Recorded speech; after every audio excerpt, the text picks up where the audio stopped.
The council chamber stretched out like a massive cathedral made of light and metal. Do-hyun stood in the human delegation pit, a small circular platform near the bottom of the chamber. Above him, arranged in rising tiers, sat the representatives of 23 alien species. Their platforms glowed with soft colors, each species having their own designated hue. The human platform was gray and small, tucked away where nobody would notice it unless they looked down.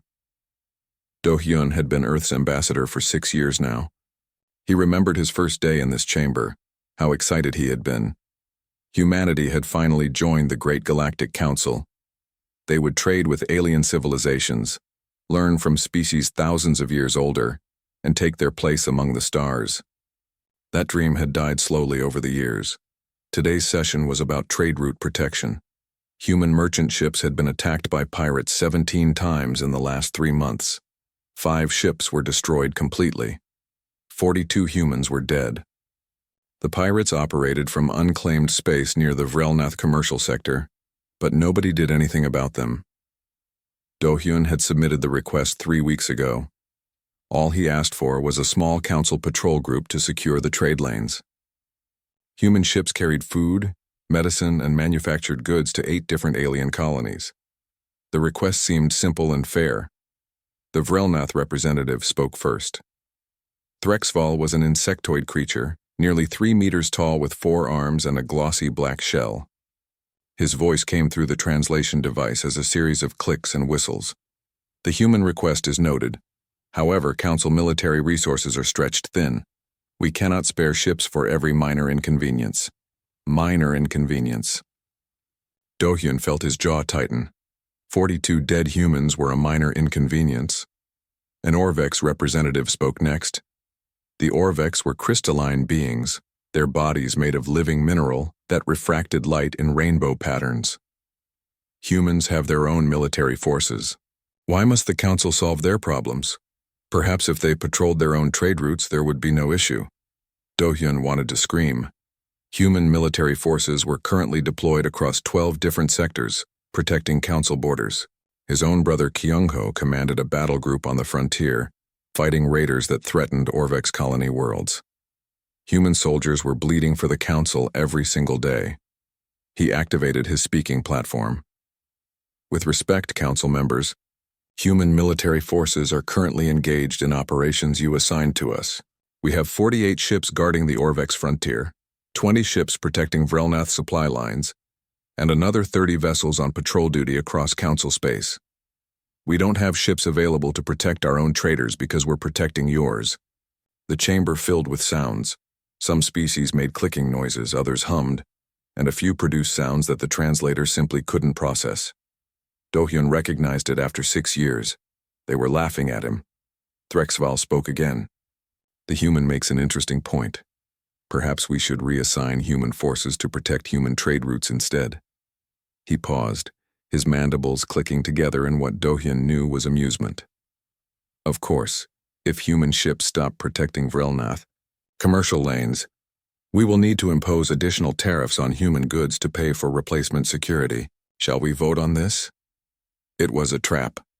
Either humans continued protecting alien trade routes while their own people died, or they protected themselves and faced economic punishment. The Council knew humans needed the trade agreements. Earth's colonies depended on imported materials and food supplies from Council worlds. The vote was called. The holographic display showed the results immediately.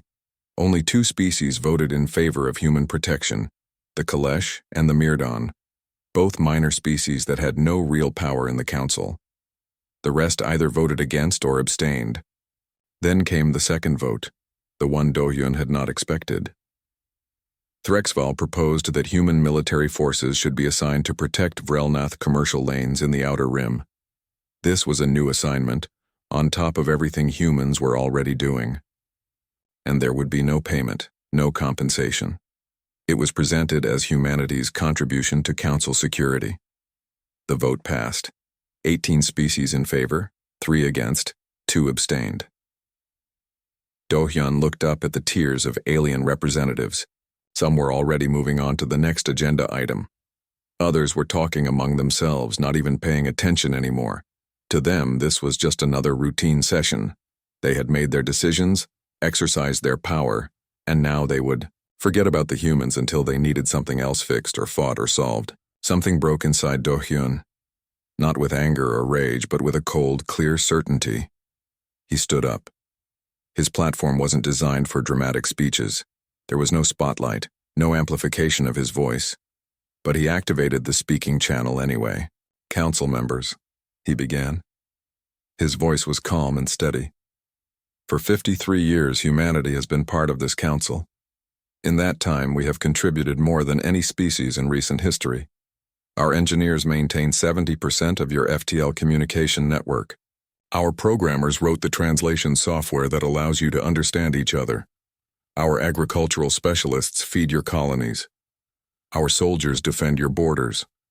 Our doctors staff your hospitals. Our teachers educate your children." The chamber started to quiet down.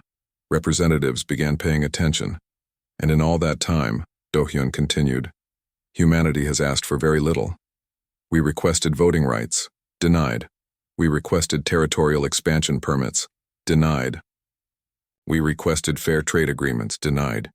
We requested protection for our citizens. Today, you denied that too." Threxval's mandibles clicked impatiently. "Ambassador Do-hyun, if you have a formal complaint, submit it through proper channels. This dramatic speech is wasting council time." Do-hyun smiled. It was not a happy smile. "I'm not making a complaint. I'm making an announcement. Effective immediately, humanity withdraws from the Galactic Council. All human personnel will return to Earth and our colony worlds. All human military forces will cease operations in Council space. All human engineers, programmers, scientists, doctors, and specialists will terminate their contracts. We're done." The chamber exploded with noise. Every species seemed to be shouting or making their equivalent of shouting at once. The translation devices couldn't keep up with the chaos. Do-hyun gathered his datapad and the small Earth flag that sat on his podium. He walked toward the exit chamber. Behind him, the presiding council chair was trying to restore order, demanding that Do-hyun return to his platform immediately. He didn't look back. As the door sealed behind him, cutting off the noise from the chamber, Do-hyun tapped his communicator. "Send the message to all human personnel in council space. Operation Homecoming begins now. Everyone comes home." The response came within seconds. Confirmations started flooding in from stations, ships, and colonies across the galaxy. Humans had been waiting for this order. Many had been hoping for it. Do-hyun walked down the long corridor toward the docking bay where his shuttle waited. His hands were shaking now, not from fear but from relief. For 6 years he had swallowed insults, accepted humiliation, and watched his people be treated as useful tools rather than equals. That was over now. Behind him, in the council chamber, Threxval was laughing. The sound carried down the corridor through the still-open communication channel. "The humans think they can survive without us. They'll be back within a month, begging for readmission. Perhaps then we'll teach them some humility." Other council members were laughing too. They thought this was a tantrum, a negotiating tactic, something that would blow over quickly. They had no idea what was about to happen to their perfect galactic civilization. Ji-won was 3 levels deep in the primary power core of Station Helix when the message came through. Her hands were inside an access panel, carefully rerouting energy flows around a damaged conduit. The station was one of the largest in council space, home to 40,000 inhabitants from 15 different species. Only 200 of those inhabitants were human, but humans ran most of the critical systems. Her communicator buzzed against her hip. She pulled her hands free, wiped the grease on her worksuit, and checked the display.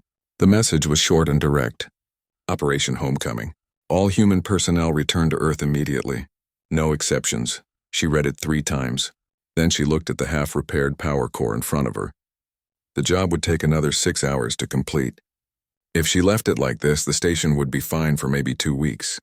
After that, the temporary patches would start failing. The backup systems would kick in, but they were only designed for emergencies, not long-term use.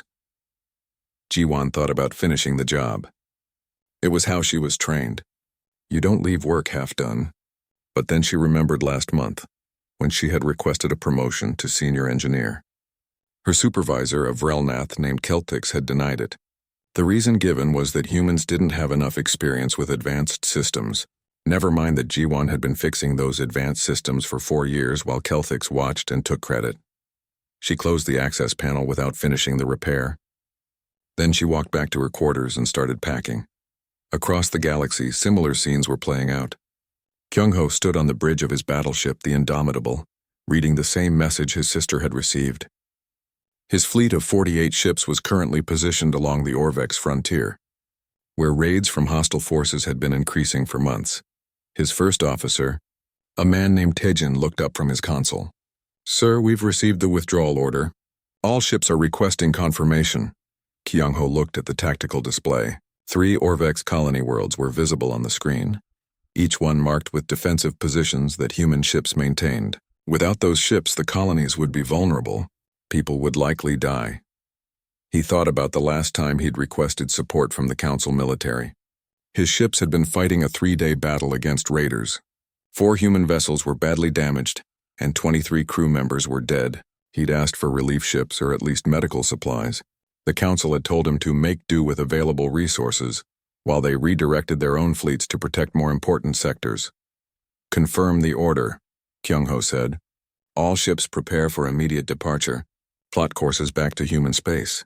Taejin hesitated. "Sir, the Orvex colonies are not our responsibility anymore," Kyung-ho finished. "We've bled enough for people who see us as servants. Carry out the order." The fleet began its departure within the hour. On the surface of the nearest Orvex colony, alarms began sounding as their defense network detected the human ships leaving their positions. Minji worked in the Central Archives, a massive space station that housed the historical and technical records of the entire Galactic Council. She was a computational specialist, which was a fancy title for someone who made sure all the computer systems actually worked. The archives contained information from 200,000 years of recorded history across 23 species. The human staff at the archives numbered 15 people.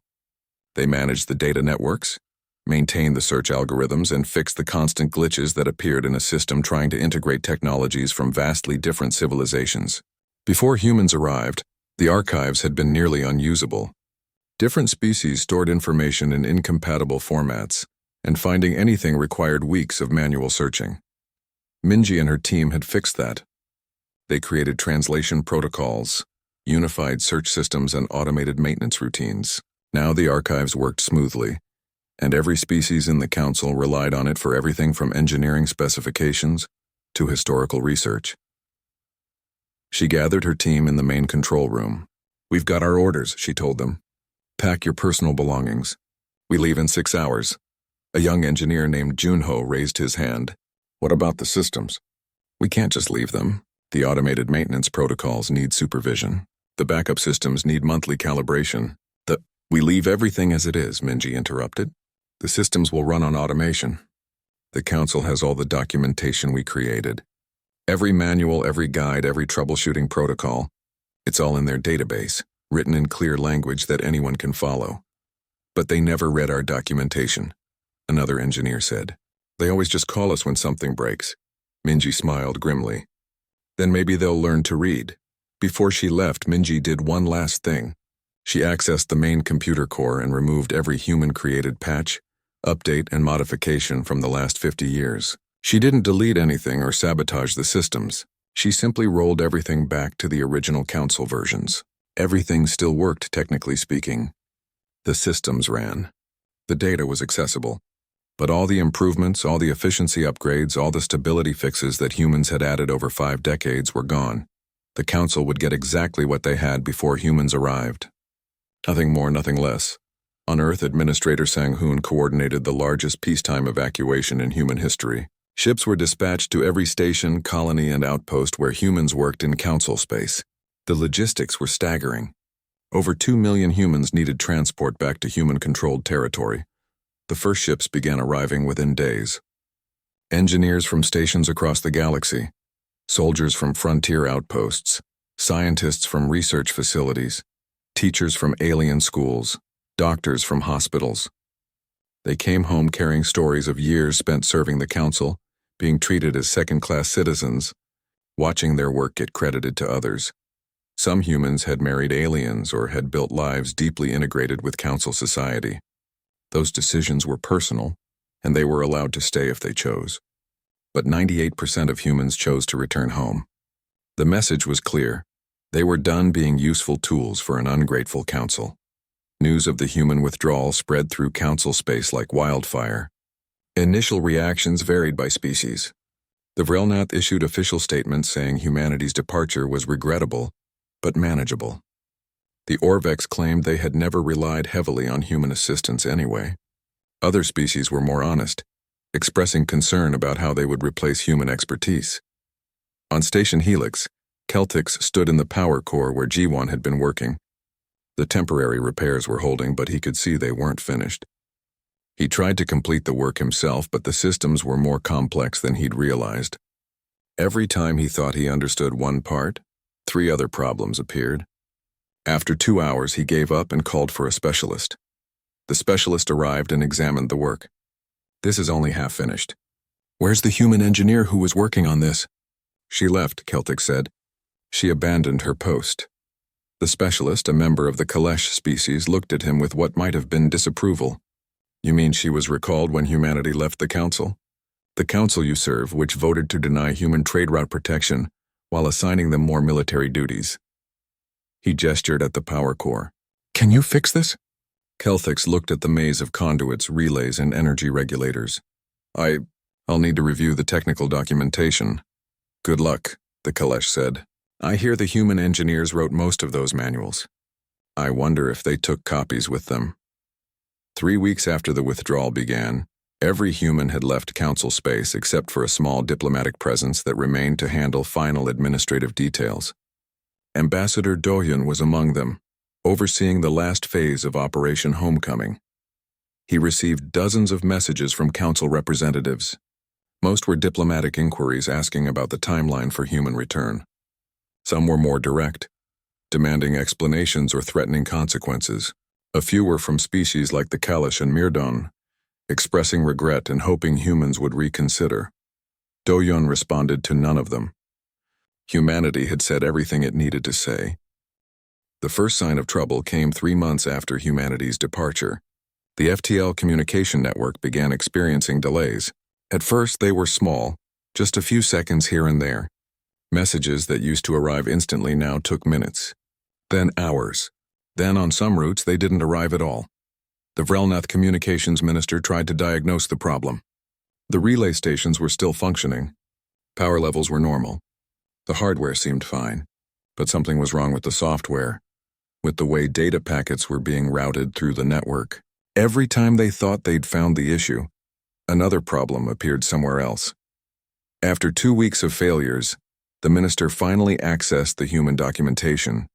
The files were enormous, thousands of pages of technical specifications and maintenance protocols. They were written in clear language, but they assumed a level of understanding that the minister didn't have. The humans hadn't just maintained the network. They'd redesigned it, improved it, and integrated systems that hadn't been compatible before. The documentation was all there. Every step, every process, every solution. But knowing how to fix something and actually fixing it were very different things. The minister assembled a team of specialists from 5 different species. They worked around the clock trying to implement the human protocols.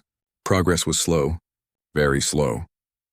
Meanwhile, the communication delays were getting worse. Species that depended on instant communication for trade negotiations, military coordination, and emergency services found themselves working with hours-long gaps. Some star systems became completely isolated when their relay nodes failed entirely. On the Vrelnath homeworld, a different crisis was developing. The agricultural sectors were showing declining yields. The crops that fed billions of Vrelnath were growing more slowly, producing less and showing signs of disease. This made no sense. The weather was normal. The soil composition was fine. All the traditional farming methods were being followed. Threxval, who had been promoted to agricultural oversight after his service on the council, studied the reports with growing concern. Last year's harvest had been the best in Vrelnath history. This year looked like it might be the worst. What had changed? Then he remembered. Last year there had been human agricultural consultants working on every major farming world.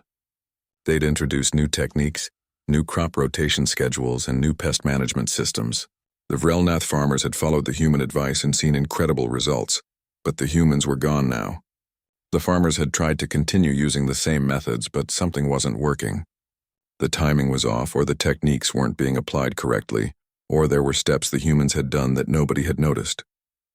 Threxval sent emergency requests to the Human Agricultural Database. The information was there, detailed and comprehensive. But reading about farming techniques and actually implementing them were different skills. The humans had made it look easy because they'd been doing it for generations. The Vrelnath were starting from scratch, trying to learn in months what humans had perfected over centuries. Food reserves on the Vrelnath homeworld would last maybe 6 months at current consumption rates. After that, rationing would begin. After that, Threxval didn't want to think about what came after that. The Orvex were facing their own catastrophe. Without human military patrols on the frontier, the raider attacks had increased dramatically. What used to be occasional skirmishes had become a full-scale assault on Orvex territory. 3 colony ships had been destroyed in a single week. 2 mining stations were captured. A small agricultural colony went silent and stopped responding to all communication. The Orvex military command scrambled to respond. They pulled ships from other sectors, reorganized their patrol routes, and increased security. But their forces were stretched thin. They'd been relying on human ships to cover vast areas of space, and they hadn't maintained their own military capacity. It was more economical to let humans do the dangerous work. Now those humans were gone, and the Orvex didn't have enough ships to protect their own territory. They tried to hire mercenaries, but mercenary fleets were expensive and unreliable. They tried to negotiate with the raiders, but the raiders weren't interested in negotiation. They'd learned that Orvex space was now vulnerable, and they were taking full advantage. Velnus was an Orvex scientist who had worked closely with human researchers for 8 years. She'd studied stellar mechanics, and she'd co-authored 17 papers with human scientists. She'd learned more from those humans than from decades of traditional Orvex education. When the crisis began, Velnus started investigating. She had access to council records and databases. She began documenting every system, every process, every protocol that humans had been involved with. The results were shocking. Humans had been integrated into nearly every aspect of council civilization. They maintained the communication network. They managed the central archives. They staffed hospitals across a dozen worlds. They taught in schools. They ran power plants. They designed software. They bred crops. They patrolled borders. They mediated disputes. They fixed problems that other species didn't even know existed. The council hadn't noticed because humans did their work quietly and efficiently. They didn't demand attention or recognition. They just fixed things, solved problems, and kept civilization running smoothly. It was only now, with them gone, that the true scope of their contributions became clear. Velnus compiled her findings into a report. She titled it The Human Foundation and submitted it to the council leadership. The report was 200 pages long and documented hundreds of critical systems that were now failing or degraded without human involvement. The council held an emergency session. The chamber was tense. Every species was dealing with problems caused by the human withdrawal. The Vrelnath faced famine. The Orvex faced military collapse. Communication across the galaxy was fragmenting. Trade was disrupting. Medical care was declining. Education systems were struggling. Threxval spoke first. His voice carried none of the arrogance from 3 months ago. We need to contact Earth. We need to negotiate their return. Offer them better terms. Voting rights, territory, whatever they want. An Orvex representative disagreed. That would show weakness. We are the Galactic Council. We have existed for millennia before humans arrived. We will solve these problems ourselves. With what? Threxval demanded. We don't have the expertise. We don't have the personnel. Every day we wait, the problems get worse. Vrelnath children will start starving in 4 months. Can you solve our agricultural crisis in 4 months? The debate continued for hours. Some species wanted to apologize and beg humanity to return. Others were too proud to admit they needed help. A few suggested that humans had deliberately sabotaged systems before leaving, though Velnus's report showed no evidence of sabotage. Everything was just running on original council systems without human improvements. Finally, they reached a compromise. They would send an official inquiry to Earth, not an apology, they insisted. Just an opening for diplomatic dialogue. Perhaps they could negotiate some limited human assistance with specific problems. Temporary contracts. Professional exchanges. Something that would get human expertise back into council space without admitting they'd made a terrible mistake. The message was carefully worded. It acknowledged recent disruptions and expressed interest in exploring mutually beneficial arrangements with humanity. It was sent through the damaged communication network, which meant it would take days to reach Earth instead of the instant delivery they'd had before. On Station Helix, Kelthix was still struggling with the power core that G1 had left unfinished. He'd managed to keep the station running, but just barely. Every day brought new problems, new failures, new emergencies. He worked 18-hour shifts trying to stay ahead of the cascading breakdowns. In the central archives, the search systems were malfunctioning more frequently. Queries that used to return results in seconds now took minutes or failed completely. Different species were complaining that they couldn't access historical records or technical specifications. The automated maintenance was running, but it wasn't catching all the errors. Small corruptions in the database were accumulating and nobody knew how to fix them. Across council space, similar scenes were playing out. Systems that had worked perfectly for decades were breaking down. Infrastructure was degrading, services were failing, and everyone was starting to realize the same terrible truth. They hadn't just lost human workers. They'd lost the foundation that held their entire civilization together. Velnus sat in her research station, watching the stars through the observation window. She thought about her human colleagues, wondered where they were now, what they were doing. She hoped they were happy. They deserved to be happy after everything they'd done for the council. She also wondered if they would ever come back. And if they did come back, whether they would help the civilization that had treated them so poorly. Ambassador Yunji stood in the communication center on Earth, reading the latest message from the Galactic Council. It was the 47th message they'd sent in the past 2 months. This one was marked as urgent, signed by representatives from 8 different species, and practically begged for a response. She forwarded it to the Human Coalition leadership without comment. They'd seen dozens of similar messages. Some were diplomatic and carefully worded. Others were more desperate, describing specific crises and asking for specific help. A few had even included offers, trade concessions, technology exchanges, territorial rights. None had included an apology.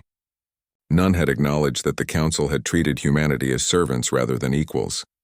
The messages all framed the current situation as unfortunate circumstances that required cooperation, not as consequences of their own actions. The Leadership Council met in a conference room overlooking the Pacific Ocean. Besides Yunji, the group included Commander Taijin, who had returned with Kyungho's fleet, and Chief Scientist Hyunwoo, who oversaw humanity's research and development programs. Taijin pulled up a tactical display showing Council space. Red markers indicated areas where problems were reported. There were a lot of red markers. The Orvex frontier is collapsing. Raider attacks are up 400%. 2 colonies have been evacuated. 3 more are under siege. Hyunwoo added his own report. Their communication network is degraded but not completely broken. The central archives are still functioning at about 60% capacity. Their medical facilities are struggling but managing. Agricultural output across council space is down 30 to 40% depending on the region. Could they fix these problems themselves? Yunji asked. Hyunwoo shrugged. Eventually, maybe. Some of these issues are technical and just require time and effort. Others are more fundamental. They built their civilization on assumptions that included human participation. Changing those assumptions requires rebuilding from the ground up. How long? Taijin wanted to know. Years, maybe decades for some systems, and that's assuming they're willing to put in the work instead of just looking for shortcuts. The debate within the Leadership Council was intense. Some members argued for humanitarian assistance. People were suffering in council space, including innocent civilians who'd had nothing to do with the political decisions. Shouldn't humanity help them? Others pointed out that helping now would just restore the old system where humans did all the work and received none of the credit. The Council needed to learn that actions had consequences. They needed to understand that humanity wasn't just a convenient resource to exploit. Tajin raised a tactical concern. The chaos in council space is spreading. The raiders attacking the Orvex frontier are getting bolder. Some of them are moving toward our borders. We've had 3 incidents in the last month. Nothing major yet, but if the council completely collapses, the raiders will have free reign. So we protect our own borders, Yunji said. Let the council deal with their own problems. We are protecting our borders, Tajin confirmed. But the instability is a concern. Chaos spreads. At some point, we might need to intervene just to prevent the situation from affecting us. Yunwu had different news. On a positive note, our research programs are advancing faster than ever. Without council oversight committees and technology sharing requirements, our scientists can actually work efficiently. We've made breakthroughs in FTL drive efficiency, energy generation, and medical technology, stuff we couldn't do before because the council would have taken it and distributed it to everyone. That was the unexpected benefit of the withdrawal. Humanity had been required to share all technological advances with the council. Every discovery, every innovation, every improvement became council property. Now humans could develop technology for themselves. They could build better ships, better weapons, better everything without having to give it away. The decision was made. Humanity would maintain silence. No response to council messages, no assistance, no negotiation. They would focus on their own development and security, while the council learned to function without them. Yunji sent out a brief statement that would be humanity's only communication with the council. Humanity thanks the Galactic Council for their messages. We are currently focused on internal matters and are not interested in external engagement at this time. That was it. Polite, neutral, and completely non-committal. In council space, the situation continued to deteriorate. The Vrelnath food crisis reached a critical point. Threxval implemented rationing across all Vrelnath worlds. Citizens were limited to 70% of normal food consumption. People were hungry but not starving yet. Threxval knew he had maybe 2 months before actual famine began. He sent personal messages to Earth, to the human agricultural specialists he'd worked with. He explained the situation, offered payment, offered any terms they wanted. Just please help us feed our people. The messages went unanswered. On the Orvex frontier, another colony fell to raiders. The evacuated population fled to nearby systems, creating a refugee crisis. Thousands of Orvex citizens needed food, shelter, and medical care. The systems they fled to were already struggling with their own problems and couldn't handle the influx. The Orvex military tried to mount a counteroffensive, but without human ships providing support, they couldn't cover enough territory. The raiders simply moved to different systems whenever Orvex forces appeared. It was like trying to hold back water with your fingers. The communication network failures reached a critical point when the central hub station experienced a cascade failure. The entire system went dark for 6 hours before automated backups kicked in. When it came back online, 20% of the network was still offline. Entire regions of council space were isolated from each other. Different species started blaming each other for the crisis. The Vrelnath said the Orvex military weakness was allowing raiders to destabilize everything. The Orvex said Vrelnath arrogance had driven humans away in the first place. Other species took sides or stayed neutral, but the unity of the council was fracturing. A radical faction within the council gained support. They were led by the Torvan, a militant species known for their aggressive expansionism. The Torvan representative, a warrior named Krell, proposed a simple solution to the human problem. They abandoned their duties, Krell announced in the council chamber. They left us vulnerable and weak. Now they ignore our messages and refuse to help. This is not the action of allies. This is the action of enemies. What are you suggesting? Threxval asked, though he suspected he knew. We have the combined military might of 23 species. Humans have a few dozen worlds and maybe 1,000 ships. We could force them to return, make them fulfill their obligations. The chamber erupted in debate. Some species were horrified by the suggestion. The Kalesh representative called it barbaric and immoral. Others, desperate and angry, found the idea appealing. The humans had caused this crisis by leaving. Perhaps they should be compelled to fix it. Velnus listened to the debate with a sinking feeling. She'd been afraid something like this might happen.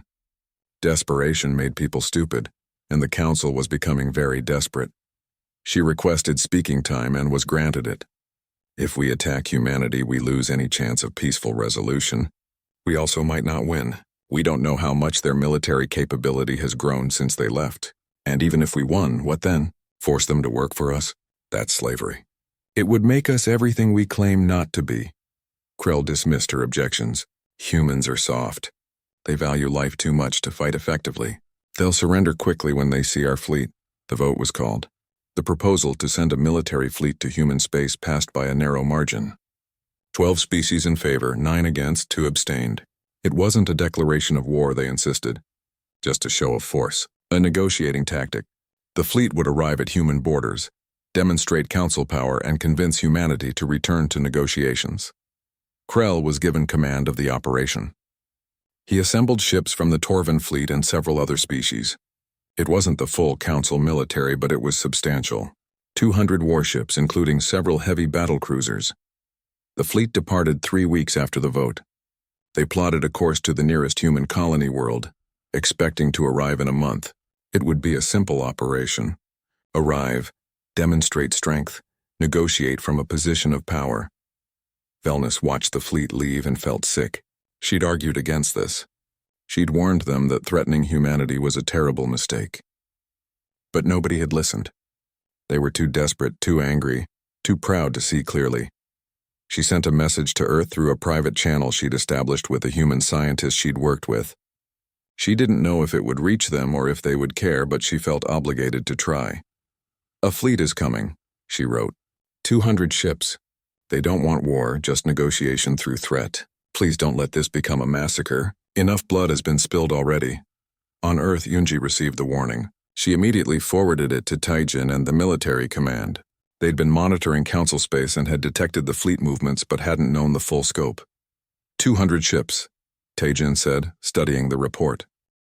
The Torvan fleet arrived at the human border 4 weeks after departure. Or rather, half of it arrived. The journey should have been routine. But without human navigators and using outdated star charts, a significant portion of the fleet had gotten lost in uncharted space. Ships that should have traveled together became separated. Some took wrong turns at junction points. Others encountered spatial anomalies they weren't prepared for. Krell was furious. His mighty fleet of 200 ships had been reduced to 97 by the time they reached human territory. The rest were scattered across space, some reporting they were weeks away from the rendezvous point. It was embarrassing. It was also a preview of what would happen. Commander Taijin watched the council fleet approach from the bridge of his flagship. Beside him, Officer Sohei monitored tactical displays showing the disposition of both fleets. The human defensive force consisted of 60 ships, but they were positioned with care and precision. "They're hailing us," Sohei reported. Taijin nodded. "Put them through." Krell's image appeared on the screen. The Torvan commander was an imposing figure, heavily armored with ceremonial weapons displayed across his chest. "Human commander, I am Krell of the Torvan military. We represent the Galactic Council. You will open negotiations immediately for humanity's return to council service." Taijin kept his expression neutral. "This is human territory. You have entered without permission and with a military fleet. That's an act of aggression." "We're here to negotiate," Krell insisted, though his tone suggested otherwise. "The council requires humanity's return. Your departure has caused significant problems. We're prepared to discuss terms. By bringing a fleet of warships, we thought a demonstration of council strength would help you understand the seriousness of the situation." Taijin glanced at Sohei, who was barely suppressing a smile. The council had no idea what they were facing. While the council had been dealing with cascading crises, humanity had been building new ships, developing new weapons, and training with intensity they'd never been allowed before. "You have 1 hour to leave human space," Taijin said calmly. "After that, we'll consider your presence a hostile action and respond accordingly." Krell laughed. "You're outnumbered. We have 97 warships. Even if you had comparable numbers, council ships are superior. Our technology is more advanced. Our warriors are better trained." 59 minutes remaining, Taijin said and closed the channel. Krell stared at the blank screen in disbelief. Then anger. "They dare threaten us? Prepare for battle. We'll teach these primitives respect." The council fleet moved into attack formation. It wasn't elegant. Ships moved at different speeds, using different tactical doctrines because they came from multiple species who'd never trained together properly. The formation was large and intimidating, but not particularly coordinated. The human fleet, by contrast, moved like a single organism. Ships positioned themselves with precision, creating overlapping fields of fire and mutual support. They'd trained together for months, developing tactics that emphasized coordination over individual glory. They're powering weapons, so he reported. Activate EMP systems, Taijin ordered. The human ships had been retrofitted with new electromagnetic pulse technology that Hyunwoo's research teams had developed. It was non-lethal but highly effective against electronics. The Council had nothing like it because they'd never needed to develop it. They'd relied on human innovations instead. The human fleet fired, not lasers or missiles, but concentrated electromagnetic pulses that washed over the Council fleet like invisible waves. Every Council ship suddenly went dark. Engines stopped. Weapons powered down. Life support switched to emergency batteries. Communications went silent. The Council ships were disabled but not destroyed. Not a single life lost. The crews were confused, frightened, but alive. Human ships moved in, using tractor beams to carefully move the disabled vessels away from the border. They towed them to a neutral station just outside human space. Then human engineers boarded each ship and helped restart basic systems, enough for engines and life support to function. Krell sat in his darkened command center, watching human engineers work on his systems. One of them, a young woman named Sohee who'd come aboard with the repair team, explained what had happened. Your ships will be fully functional in about 6 hours. We're just getting your critical systems back online so you can safely return to Council space. You're letting us go? Krell couldn't hide his surprise. Sohee shrugged. We could have destroyed your fleet. We chose not to. Maybe think about that when you get home. We're not your servants anymore, but we're not your enemies either. We just want to be left alone. The Council fleet limped back to Council space, humiliated but alive. Krell had to explain to his superiors how the mighty Council armada had been defeated without a single shot fired, how human technology had outpaced them, how the species they'd dismissed as primitive had embarrassed them completely. On the Council station, chaos reigned. The military defeat was bad enough, but the underlying problems continued to worsen. The Vrelnath food crisis reached famine levels. The communication network was barely functioning. The Orvex had lost another 3 colonies to raiders. Infrastructure across Council space was collapsing. Velnus had seen enough. She gathered a coalition of like-minded representatives from species who recognized that the Council's approach was catastrophic. They staged what amounted to a coup, removing the hardline leadership, including Threxval and other species leaders who'd driven humanity away, and then tried to force them back. It wasn't violent. It was a vote of no confidence supported by 17 of the 23 species. The old leadership was removed from power. New representatives took their places, representatives who were willing to admit mistakes, to acknowledge reality, to try something different. Velnus was elected as one of the new Council chairs. Her first act was to draft a message to Earth, not a request for service, not a negotiating position, an apology. The message was simple and direct. It acknowledged that the Council had treated humanity poorly, had taken their contributions for granted, had refused them basic rights and respect. It admitted that the current crisis was the Council's own fault. It asked for nothing except the chance to start over, to build a relationship based on equality and mutual respect. The message reached Earth 2 weeks later. Ambassador Yunji read it carefully, then read it again. She forwarded it to the Leadership Council with a note. This is different. This is real. The human leadership debated for days. Some were skeptical, thinking it was just another manipulation. Others saw an opportunity.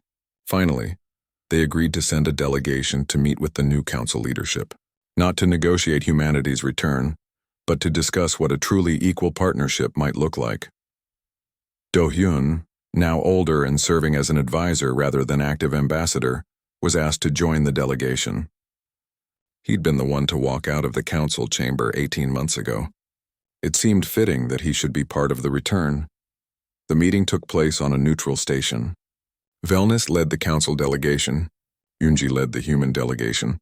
They sat across from each other in a plain conference room. No grand chambers or elevated platforms or symbolic superiority. We were wrong, Velnus began. We treated humanity as tools rather than equals.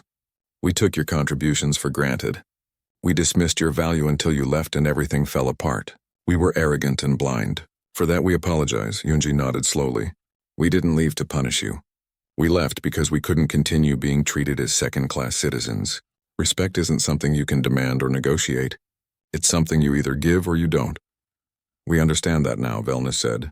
We're not asking humanity to return to the old system. We're proposing something new, a restructured council where all species have equal voices, where contributions are recognized, where nobody is taken for granted. They talked for hours, then days, working out details, addressing concerns, building something that had never existed before, a true partnership between equals. 6 months later, the new Galactic Council held its first session. The chamber had been redesigned. No more elevated tiers suggesting hierarchy, circular seating where everyone could see everyone else. Each species had equal representation regardless of age or size or power. Do-Hyun stood to give humanity's acceptance speech. He was old now, gray-haired and tired, but his voice was strong. We're not coming back because you need us. We're coming back because we believe in what this council can be, a partnership, a community, a civilization where every species contributes and every species benefits. The acceptance was unanimous, 23 species voting yes, including the ones who'd opposed humanity before. They'd learned their lesson the hard way. Jiwan returned to Station Helix, where Kelthix greeted her nervously. The station was running, but barely. So many systems needed repair or replacement. Kelthix had done his best, but it hadn't been enough. I'm sorry, Kelthix said, for how I treated you before. For not recognizing your value. I understand if you don't want to work here anymore. Jiwan smiled. We all make mistakes. The important thing is learning from them. Let's get this station running properly again. They worked together, Human and Vrelnath, fixing the systems that had degraded. But this time it was different.